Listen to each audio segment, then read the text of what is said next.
স্বাস্থ্য খাত, আপনারা জানেন বাংলাদেশের স্বাস্থ্য খাতে চরম দুর্দশা। আমাদের রোগী ভর্তি হইলে আমরা তৎক্ষণাৎ কোনো সেবা পাই না। দ্রুত সেবা দেওয়ার জন্য তারেক রহমান একটি সিদ্ধান্ত গ্রহণ করেছেন। অনেক বেসরকারি এবং সরকারি চিকিৎসা সেক্টরগুলোর মধ্যে উনি একটি সেতু বন্ধন তৈরি করতে চান।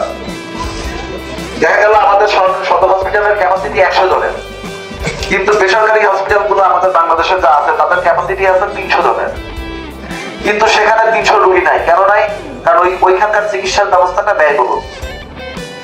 তো আপনারা যখন সদর হসপিটালে ভর্তি হবেন তখন সদর হসপিটাল বেসরকারি হাসপাতালগুলোর সাথে যোগাযোগ করবে, পরে ওইখানকার যেহেতু সিট ফাঁকাই থাকে, ওই ফাঁকা সাপেক্ষে ওদের যে মিনিমাম খরচের সাথে সামান্য কিছু লাভ দিয়ে আপনাদের চিকিৎসাটা ওখানে করা হবে বেসরকারি হসপিটালে।